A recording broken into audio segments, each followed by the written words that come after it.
بسم اللہ الرحمن الرحیم۔ السلام علیکم۔ اس ویڈیو میں ہم حضرت رابعہ بصری رحمۃ اللہ علیہ کے بارے میں جانیں گے کہ وہ کیسی نیک عورت تھی۔ آپ رحمۃ اللہ علیہ خاصان خدا بندی اور پردہ نشینوں کی مخدومہ، سوختہ عشق اور قرب الہی کی شفیقہ اور پاکیزگی میں مریم ثانی تھی۔ اگر معترض یہ کہے کہ مردوں کے تذکرے میں عورتوں کا ذکر کیوں کیا گیا، تو اس کا جواب یہ ہے کہ رسول اللہ صلی اللہ علیہ وآلہ وسلم نے ارشاد فرمایا ہے کہ اللہ جل شانہ صورت کے بجائے قلب کو دیکھتا ہے، اس لیے روز محشر تمام لوگوں کا محاسبہ صورت کے بجائے نیت پر ہوگا۔ لہٰذا جو عورت اباعت و ریاضت میں مردوں کے مماثل ہو، اس کو بھی مردوں ہی کی صف میں شامل کرنا چاہیے، اس لیے کہ جب قیامت کے دن مردوں کو پکارا جائے گا تو مریم علیہ السلام سب سے قبل آگے بڑھیں گی۔ دوسرا سوال یہ ہے کہ اگر رابعہ بصری رحمۃ اللہ علیہ حضرت حسن بصری رحمۃ اللہ علیہ کی مجلس میں شرکت نہ کرتی تو شاید رابعہ بصری رحمۃ اللہ علیہ کے ذکر کی ضرورت پیش نہیں آتی، اور ابو علی فرمدی رحمۃ اللہ علیہ کے اس قول کے مطابق مرد و زن میں فرق کرنا بے سود ہے کہ نبوت عین و امتیاز و وفت ہے، اس میں چھوٹے بڑے کا کوئی امتیاز نہیں۔ اسی طرح ولایت کے مراتب بھی ہیں جس میں مرد و زن کا امتیاز نہیں۔ چونکہ رابعہ بصری رحمۃ اللہ علیہ با اعتبار ریاضت و معرفت میں ممتاز زمانہ تھی، اس لیے تمام اہل اللہ کی نظر میں معتبر اور ذی عزت تصور کی جاتی تھی، اور آپ کے احوال اہل دل حضرات کے لیے حجت کا درجہ رکھتے۔ ولادت کے دن حضرت رابعہ بصری رحمۃ اللہ علیہ کی والدہ کے ہاں نہ تو اتنا تیل تھا جس سے ناف کی مالش کی جاتی، اور نہ ہی اتنا کپڑا جس میں آپ کو لپیٹا جاتا، حتیٰ کہ بدحالی کا یہ حال تھا کہ گھر میں چراغ تک نہ تھا۔ چونکہ آپ اپنی 3 بہنوں کے بعد تولد ہوئیں، اسی نسبت سے آپ کا نام رابعہ رکھا گیا، اور جب آپ کی والدہ نے آپ کے والد سے کہا کہ جاؤ پڑوس میں سے تھوڑا تیل مانگ لاؤ تاکہ گھر میں کچھ دیر روشنی ہو جائے، تو آپ کے والد نے شریر اسرار پر ہمسائے کے دروازے پر صرف ہاتھ رکھ کر گھر میں آ کر کہہ دیا کہ وہ دروازہ نہیں کھول رہے، کیونکہ آپ کے والد عہد کر چکے تھے کہ خدا کے سوا کسی سے نہیں طلب کریں گے۔ تو اسی پریشانی میں نیند آ گئی، اور خواب میں نبی کریم صلی اللہ علیہ وآلہ وسلم کی بشارت ہوئی۔ آپ صلی اللہ علیہ وآلہ وسلم نے تسلی تشفیٰ دیتے ہوئے فرمایا کہ تیری یہ بچی بہت مقبولیت حاصل کرے گی، اور اس کی شفاعت سے میری امت کے 1000 افراد بخش دیے جائیں گے۔ اس کے بعد حضور صلی اللہ علیہ وآلہ وسلم نے ارشاد فرمایا کہ بصرہ کے والی کے پاس ایک کاغذ تیار کر کے لے جاؤ، اور اس پر یہ لکھو کہ تم مجھ پر یعنی حضور صلی اللہ علیہ وآلہ وسلم پر ہر روز 100 مرتبہ درود شریف بھیجتا ہے، اور شب جمعہ 400 مرتبہ، لیکن آج جو جمعہ کی رات گزری ہے اس میں تو درود شریف بھیجنا بھول گیا ہے، لہٰذا بطور کفارہ حامل حضا کو 400 دینار دے دے۔ بیدار ہونے کے بعد وہ بہت روئے اور خط تحریر کر کے دربان کے ہاتھ بصرہ کے والی کو بھیجا۔ اس نے مکتوب پڑھتے ہی حکم دیا کہ حضور صلی اللہ علیہ وآلہ وسلم کی یاد آوری کے شکرانے میں 10,000 درہم تو فقراء کو تقسیم کیے جائیں، اور 4,000 اس شخص کو دے دو۔ اس کے بعد بصرہ کا والی خود آپ رابعہ بصری رحمۃ اللہ علیہ کے والد سے ملاقات کے لیے پہنچا اور عرض کیا کہ جب بھی آپ کسی چیز کی ضرورت ہو مجھے اطلاع کر دیں۔ رابعہ بصری رحمۃ اللہ علیہ نے جب ہوش سنبھالا تو والد کا سایہ سر سے اٹھ گیا، اور قحط سالی کی وجہ سے آپ رابعہ بصری رحمۃ اللہ علیہ کی تینوں بہنیں بھی آپ سے جدا ہو کر نہ جانے کہاں مقیم ہو گئیں۔ آپ بھی ایک طرف کو چل دی، اور ایک ظالم نے پکڑ کر آپ کو اپنی کنیز بنا لیا، اور کچھ دنوں کے بعد بہت ہی کم رقم میں فروخت کر دیا، اور اس شخص نے گھر لا کر بے حد مشقت امیز کام آپ سے لینا شروع کر دیے۔ ایک مرتبہ آپ کہیں جا رہی تھی کہ کسی نامحرم کو اپنے سامنے دیکھ کر اتنی زور سے گری کہ آپ کا ہاتھ ٹوٹ گیا۔ اس وقت آپ نے سر مسجود ہو کر کہا، یا اللہ، میں بے یار و مددگار تو پہلے ہی تھی، اور اب ہاتھ بھی ٹوٹ چکا ہے، اس کے باوجود تیری رضا چاہتی ہوں۔ چنانچہ غیب سے آواز آئی کہ اے رابعہ، غمگین نہ ہو، کیونکہ کل تجھے وہ مقام ملے گا کہ فرشتے بھی تجھ پر رشک کریں گے۔ یہ سن کر آپ خوشی خوشی اپنے مالک کے ہاں پہنچ گئیں، اور آپ کا معمول یہ رہا کہ آپ دن میں روزہ رکھتی اور رات کو عبادت کرتی۔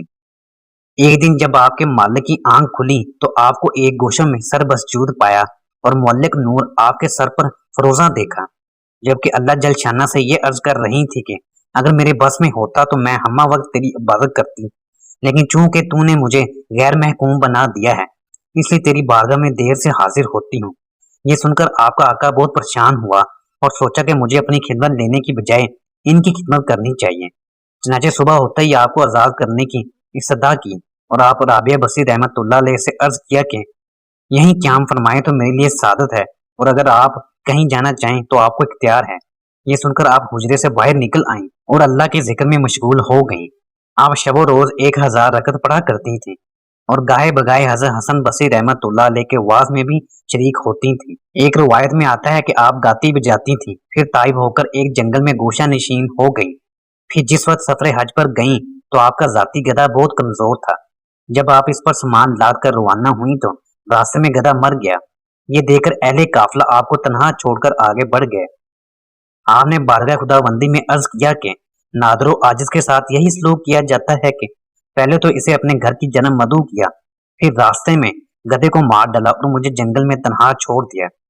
ابھی آپ کا شکوہ ختم بھی نہیں ہوا تھا کہ گدھے میں جان آ گئی اور آپ اس پر سامان لاد کر عازم مکہ ہوئی۔ جب آپ مکہ پہنچی تو چند روز بیابان میں قیام کر کے رب کی بارگاہ میں عرض کیا کہ میں اس لیے دل گرفتہ ہوئی کہ میری تخلیق تو خاک سے ہوئی ہے اور کعبہ پتھر سے تعمیر کیا گیا ہے، اس لیے میں تجھ سے بلا واسطہ ملاقات کی خواہش مند ہوں۔ چنانچہ بلا واسطہ اللہ جل شانہ نے مخاطب ہو کر فرمایا کہ اے رابعہ، کیا نظام عالم درم برم کر کے سارے عالم کا خون اپنے سر پر لینا چاہتی ہے؟ کیا تجھے معلوم نہیں کہ جب موسیٰ علیہ السلام نے دیدار کی خواہش کی اور ہم نے اپنی تجلیات میں سے ایک چھوٹی سی تجلی طور سینا پر ڈالی تو وہ پاش پاش ہو گیا۔ اس کے بعد جب وہ دوبارہ حج کو گئیں تو دیکھا کہ خانہ کعبہ خود آپ کے استقبال کے لیے چلا آ رہا ہے۔ آپ نے فرمایا مجھے مکان کی حاجت نہیں بلکہ مکین کی ضرورت ہے، کیونکہ مجھے حسن کعبہ سے زیادہ جمال خداوندی کے دیدار کی تمنا ہے۔ حضرت ابراہیم بن ادم رحمت اللہ علیہ جب سفر حج کے لیے روانہ ہوئے تو ہر قدم پر 2 رکعت نماز ادا کرتے ہوئے چلے اور مکمل 1400 سال میں مکہ معظمہ پہنچے اور کہتے ہوئے جا رہے تھے کہ کچھ لوگ تو قدموں کے بل چل کر جاتے ہیں اور میں سر آنکھوں کے بل پہنچوں گا۔ چنانچہ جب مکہ میں داخل ہوئے تو خانہ کعبہ غائب تھا۔ آپ اس تصور سے آپ دیدہ ہو گئے کہ شاید میری بصارت زائل ہو چکی، تو غیب سے ندا آئی کہ بصارت نہیں گئی ہے بلکہ کعبہ ایک ضعیفہ کے استقبال کے لیے گیا ہوا ہے۔ یہ سن کر آپ کو احساس ندامت ہوا اور روتے ہوئے عرض کیا یا اللہ جل شانہ وہ کون سی ہستی ہیں؟ ندا آئی کہ وہ بہت ہی عظیم المرتبت ہستی ہیں۔ چنانچہ آپ کی نظر اٹھی تو دیکھا تو سامنے سے حضرت رابعہ بصری رحمت اللہ علیہ لاٹھی کے سہارے تشریف لا رہی ہیں اور کعبہ اپنی جگہ پر پہنچ چکا ہے۔ یہ دیکھ کر آپ نے حضرت رابعہ بصری رحمت اللہ علیہ سے کہا کہ تم نے کیوں نظام کو درہم برہم کیا ہوا ہے؟ جواب ملا کہ میں نے نہیں بلکہ تم نے ہنگامہ کھڑا کر رکھا ہے جو 14 برس میں کعبہ پہنچے ہو۔ حضرت ابراہیم بن ادم نے عرض کیا کہ میں ہر قدم پر 2 رکعت نماز پڑھتا آیا ہوں جس کی وجہ سے اتنی تاخیر سے پہنچا ہوں۔ حضرت رابعہ بصری رحمت اللہ علیہ نے عرض کیا کہ تم نے نماز پڑھ کر راستہ طے کیا ہے اور میں عاجزی انکساری کے ساتھ یہاں پہنچی ہوں۔ ایک مرتبہ 2 بھوکے افراد حضرت رابعہ بصری رحمت اللہ علیہ سے بغرض ملاقات حاضر ہوئے اور باہمی گفتگو کرنے لگے کہ اگر اس وقت رابعہ بصری رحمت اللہ علیہ کھانا پیش کر دیں تو بہت ہی اچھا ہو، کیونکہ ان کے ہاں رزق حلال میسر آ جائے گا۔ آپ کے ہاں اس وقت 2 ہی روٹیاں تھیں، وہیں ان کے سامنے رکھ دی۔ در اثنا کسی سائل نے سوال کیا تو آپ نے دونوں روٹیاں اٹھا کر اس کو دے دی۔ آپ کے ہاں اس وقت 2 ہی روٹیاں تھیں، وہیں ان کے سامنے رکھ دی۔ در اثنا کسی سائل نے سوال کیا تو آپ نے دونوں روٹیاں اٹھا کر اس کو دے دی۔ یہ دیکھ کر مہمان حیران رہ گئے۔ کچھ وقفے کے بعد ایک کنیز بہت ہی گرم روٹیاں لے کر حاضر ہوئی اور عرض کیا کہ یہ میری مالکہ نے بھجوائی ہیں۔ جب آپ نے وہ روٹیاں شمار کی تو وہ تعداد میں 18 تھیں۔ یہ دیکھ کر کنیز سے فرمایا کہ تجھے غلط فہمی ہو گئی ہے، یہ روٹیاں میرے ہاں کی نہیں بلکہ کسی اور کے ہاں بیچی گئی ہیں۔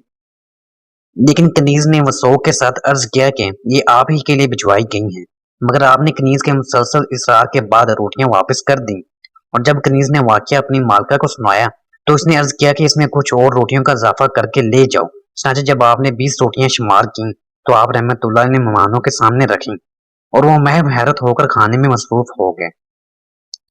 جب فراغت طعام کے بعد رابعہ بصری رحمت اللہ علیہ سے واقعے کی نوعیت معلوم کرنا چاہی تو انہوں نے فرمایا کہ تم یہاں حاضر ہوئے تو مجھے معلوم ہو گیا تھا کہ تم بھوکے ہو، اور جو کچھ گھر میں حاضر تھا میں نے تمہارے سامنے پیش کر دیا، اور اسی دوران وہ سائل آ گیا تو میں نے وہ روٹیاں اسے دے کر اللہ جل شانہ سے دعا کی کہ تیرا وعدہ 1 کا 10 دینے کا ہے اور مجھے تیرے قول صادق پر مکمل یقین ہے۔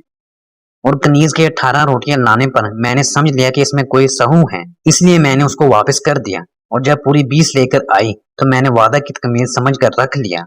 ایک مرتبہ بوجہ تھکاوٹ کے نماز ادا کرتے ہوئے حضرت رابع بصری رحمت اللہ علیہ کو نیند آ گئی۔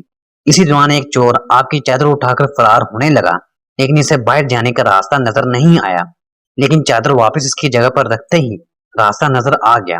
اس نے باوجہ حرض پھر سے چادر اٹھا کر فرار ہونا چاہا، لیکن پھر سے راستہ نظر بند ہو گیا۔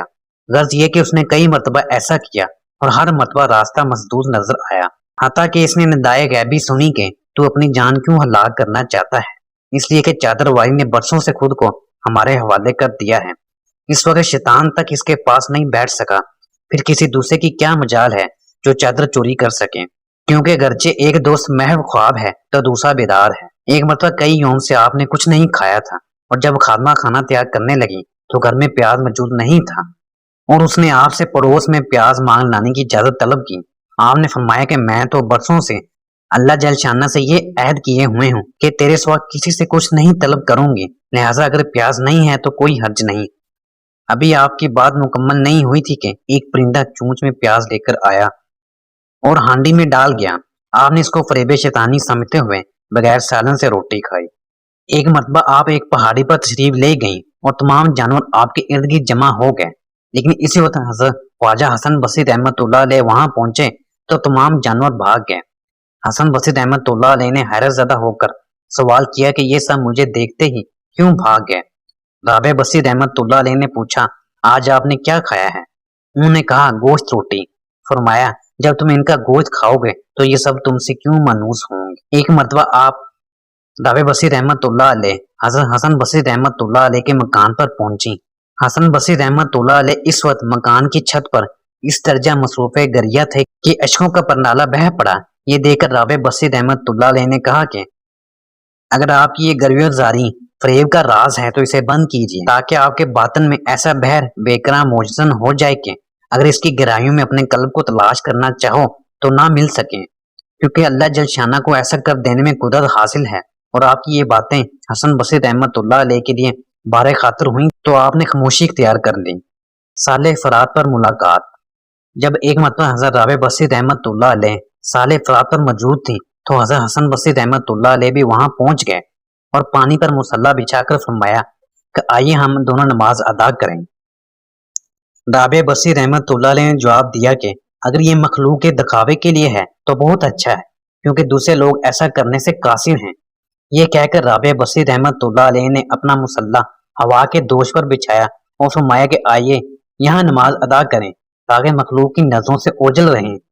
پھر بطور دل جوئی رابع بصری رحمت اللہ علیہ نے فرمایا کہ جو فعل آپ نے انجام دیا ہے وہ تو پانی کی مچھلیاں بھی کر سکتی ہیں، اور جو میں نے کیا وہ ہوا کی ایک حقیر مکھی بھی کر سکتی ہے، لیکن حقیقت کا ان دونوں سے کوئی تعلق نہیں۔ حضرت حسن بصری رحمت اللہ علیہ ایک مرتبہ حضرت رابع بصری رحمت اللہ علیہ کے ہاں مقیم رہے اور حقیقت و معرفت کے موضوع پر گفتگو کرتے رہے۔ حضرت حسن بصری رحمت اللہ علیہ کہتے ہیں کہ نہ تو اس دوران مجھے یہ محسوس ہوا کہ میں ایک مرد ہوں اور نہ یہ کہ رابعہ عورت ہیں، چنانچہ میں نے وہاں سے واپسی کے وقت خود کو مخلص پایا۔ ایک مرتبہ حضرت رابع بصری رحمت اللہ علیہ نے حضرت حسن بصری رحمت اللہ علیہ کے لیے بطور ہدیہ موم، سوئی اور بال روانہ کیے اور یہ پیغام دیا کہ موم کی مانند خود کو پگھلا کر روشنی فراہم کرو اور سوئی کی مانند برہنہ ہو کر مخلوق کے کام آؤ، اور جب تم ان دونوں چیزوں کی تکمیل کر لو گے تو بال مانند ہو جاؤ گے اور کبھی تمہارا کوئی کام خراب نہیں ہوگا۔ ایک مرتبہ حضرت حسن بصری رحمت اللہ علیہ نے آپ سے عرض کیا کہ آپ کو یہ مراتب عظیم کیسے حاصل ہوئے؟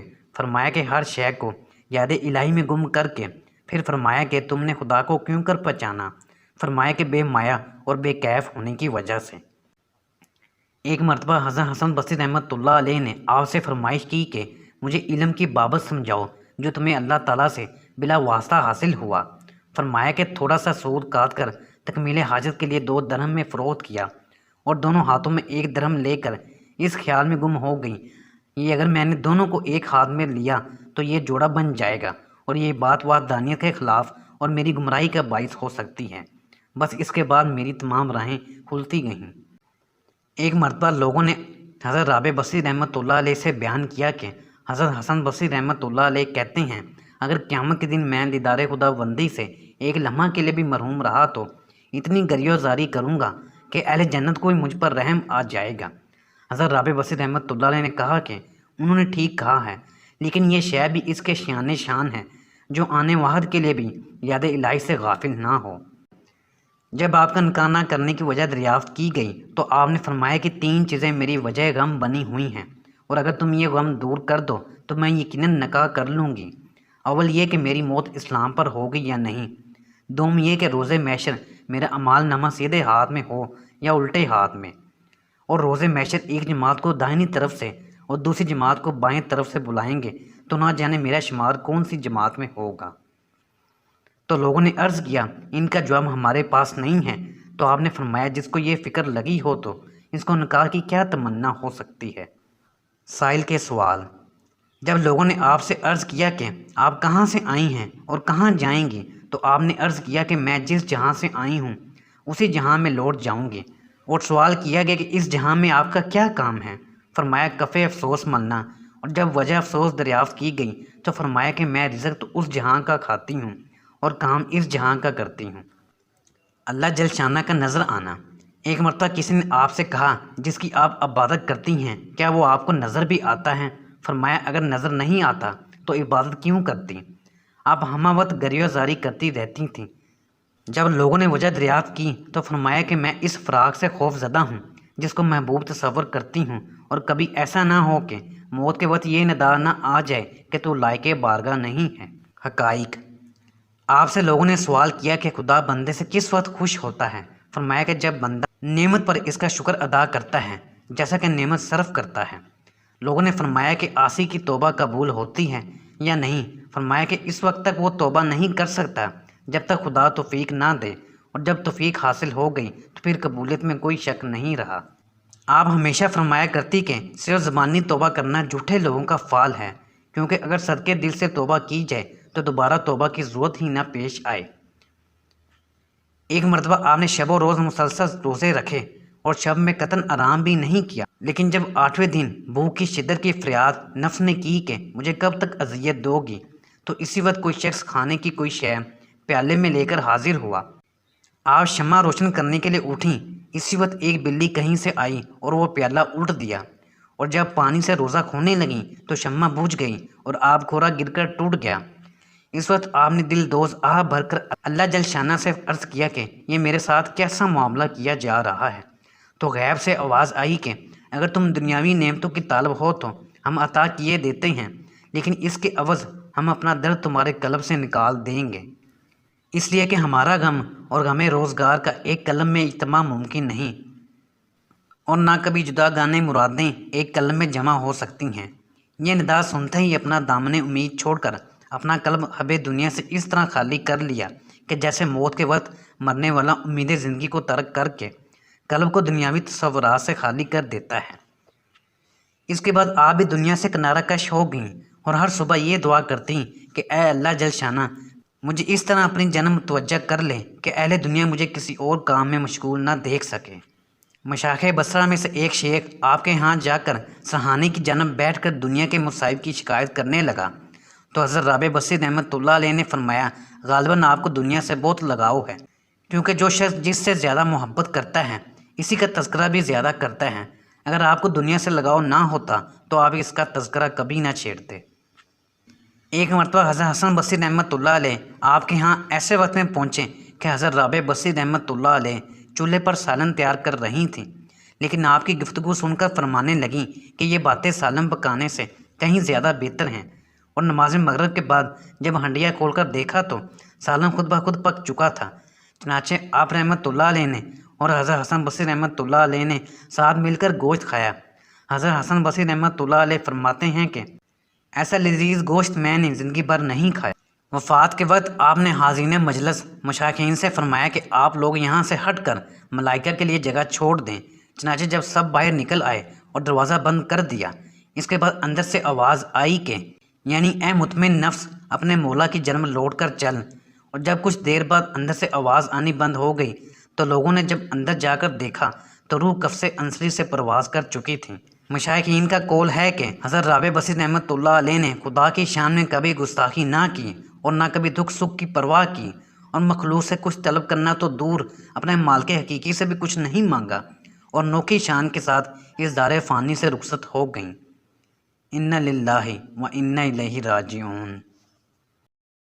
ناظرین، ہماری آج کی ویڈیو یہیں تک تھی۔ امید ہے کہ ہماری یہ ویڈیو آپ کو پسند آئی ہوگی۔ ویڈیو پسند آنے پر اسے لائک بھی کر دیں اور ہمارے چینل کو سبسکرائب بھی کر لیں اور گھنٹی کے بٹن کو پریس کر دیں تاکہ اس طرح کی مزید اچھی اچھی ویڈیو کا نوٹیفکیشن آپ کے پاس بر وقت پہنچ سکیں۔ شکریہ۔ اللہ آپ کا حامی و ناصر ہو۔